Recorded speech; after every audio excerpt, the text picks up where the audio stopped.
Alright, in this video I'll be focusing on scalar fields and quadratic surfaces. This is some of the things we did in first year engineering maths 1014. So actually this is one of the easy sections in our maths. Okay, now you're gonna go through the whole reason for this video. Okay, so we're saying that a scalar field in 2D of this form here, a scalar field of this form in 2D gives an explicit definition of a surface. So what we have here, it gives an explicit definition of a surface. Okay, I'll just write it here, of a surface. Okay, remember that explicit, when you say something is explicit, it is given in terms of two variables. Like here we have x and y. Okay, so this shows that our curve is explicit. Okay, now one other thing is that the curves defined implicitly, now we're talking about implicit thing, the curves defined implicitly by the equation of this form, z is equals to c, and then we say here that c is a constant. C is a constant. So we say that the curves defined by this equation here are the level curves of that surface. Okay, level curves, equations given by this are the level curves of that surface. Okay, okay, I know you might not know what really are the level curves, but once we do an example, you get to know what exactly are the level curves. Okay, now we're going to 3D. Okay, now with 3D, a scalar field cannot be visualized directly, because in 3D we're gonna need like four. Okay, in like 2D, in like 3D, basically what we think is that we're gonna give this in terms of x, y, z, like here, but actually we need the fourth component to be able to fully explain a 3D surface. Okay, so it is quite difficult to visualize what exactly is happening in 3D. Okay, so but let's go forth. So we say that the implicit equation, so like with 3D we also have the explicit equation of the form say phi, which is given as in terms of x, y, and z. This is an implicit equation, is equals to c. This equation here defines the level surfaces. Okay, now I want you to take note of something. Note that in 3D we talk about level surfaces, and then in 2D we talk about level curves. This is one of the difference when you're dealing with 3D and 2D. Okay, now having this, we are going to deal with what we call paraboloids. Okay, now with paraboloids, I'm gonna advise you to check which chapter was it? I think, okay, if I can still remember, it's chapter 9 of calculus first year maths, chapter 9 calculus, and then also check chapter 4 of algebra first year math. It's advisable for you to understand what is actually happening with these two chapters, so that it will be easy, very easy for you to understand this section here. Okay, now if with paraboloids we have all of our variables are in terms of quadric are squared, like quadratics. They are quadratics. Okay, now we have something of the form z is equals to alpha x squared plus beta y squared. Okay, now we have this thing here. Okay, now we said that if alpha, like what I'm writing here is comes from this section here, from chapter 9 of calculus. If alpha and beta have the same signs, say positive, both of them are positive, or negative, negative, then we have level curves. Then we have level curves which are ellipses, and the surface okay, it's supposed to be a surface is called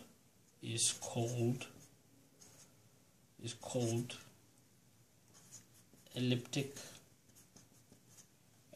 paraboloid.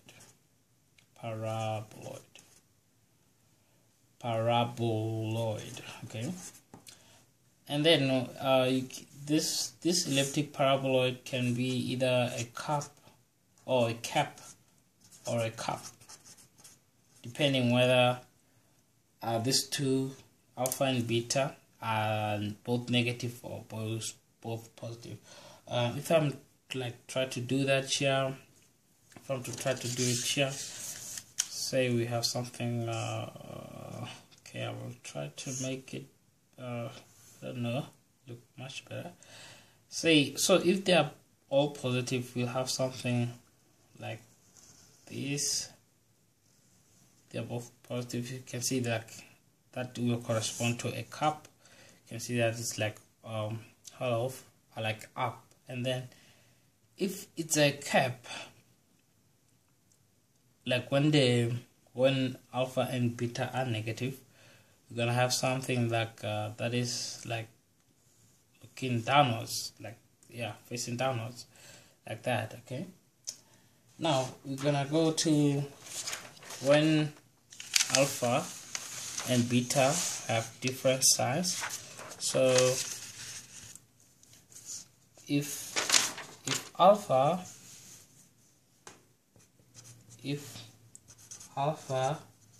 and beta have opposite signs, the level surface are hyperbolas. So if they have opposite signs,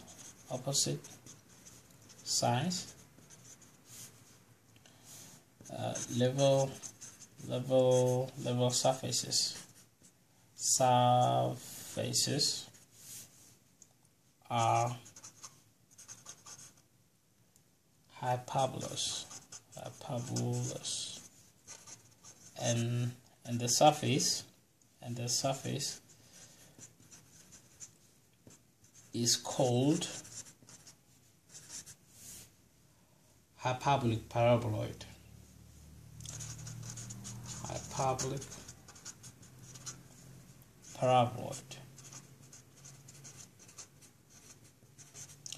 Okay, if I'm to try to sketch it, which sometimes it's very difficult for me to do that. Okay, but I'll try my best to sketch it. It's like something like this. I hope you can try to get the idea. But like if you have to see here, if I'm to draw like this side sections here, it's like they are going like a hyperbola, and then here we have a parabola. So that is where the name came from, and then the hidden section. So it's something like this, and then it is sometimes called a saddle. Okay. You get to understand more when you're doing examples. This is just to give you the basics of what exactly is going on with these things. Okay. And then when you having quadratic terms in all of our variables x, y, z, if all of this are, what happens if we have quadratic terms in everything here, like x, y, z? Okay, now we are going to consider families of horizontal and vertical section by keeping either x, y, and z constant. So we're gonna keep one constant and then work out the family of the horizontal or vertical section, and then keep the other constant, work out the kind of section or the surface we get when we kept that variable constant. So okay, so if all of the sections, I'm gonna go straight to this here. If all of the sections, like you take your horizontal sections and your vertical sections, and then you find that all of them are ellipses, we have what is called as so if all of the sections are ellipses, we have what is called as ellipsoid. Okay, ellipsoid. Okay, if two families, say, I don't know, say if two families, it can be either family of x, y, or xz, or yz, either one of these. If any two of this section are hyperbolas and the other family is consists of ellipses, the surface is general and elliptical hyperboloid. So we have two hyperbolas, two hyperbolas, and one ellipse and one ellipse section. The surface is called elliptic hyperboloid. Okay, now with elliptic hyperboloid we have two kinds of those. Okay, if there's an elliptic section through the origin, say okay, let me try to do it this way and then that way, and then if we have an elliptic section through the origin, like here, if we have an elliptic section through that origin, so this thing forms it goes like, it will go like this, like that, and then like this. Okay, note that like everything here is ellipsis, which also passes at the origin. Now we call this a hyperboloid of one sheet. So this is called hyperboloid of one sheet. Okay, now if the section through the origin is a single point, so let me illustrate that one. If a section through the origin is a single point, so it can be of the form, okay, I'm gonna try to do it again. If it is something like this, like at the origin it's a single point, it's gonna be something like this, and then also it's gonna continue in the lower part of our sketch, like so. If they meet at the single point, this is called an elliptic cone. Okay, And if there is no elliptical section through the origin, so I'm gonna sketch it also. If we do not have elliptic section through the origin, so that means like our surface maybe ends here, comes okay, let me draw the lower section, and then goes like this way, that way, okay. And then here you can see that our it doesn't exist, like our surface doesn't exist at the origin. And then we're gonna call this hyperboloid of two sheet. Okay. Now, if one of the coefficients, so say, remember here the coefficient are, let's write that the equation for quadratic surfaces, we have alpha x squared plus beta y squared plus lambda z squared is equals to c. So if alpha, beta, or lambda, if one of these is 0, then the surface is an elliptic or hyperbolic cylinder. So we're gonna have elliptic or hyperbolic cylinder, and that will depend on the signs of the ones which will be remaining. Remember, we said that if say assume alpha is gonna be 0, and then we're gonna be remaining with beta y squared plus lambda z squared is equals to c. If lambda and beta possesses the same signs, then they're gonna be elliptic cylinder,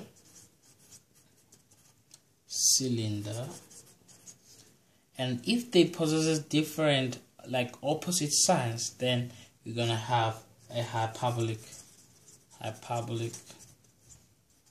cylinder. Okay, yeah, so that is what you needed to know on this section of scalar fields and quadratic surfaces. Check the examples that I will do so that you get what is actually happening in this section. Thank you for watching. Don't forget to subscribe. Thank you.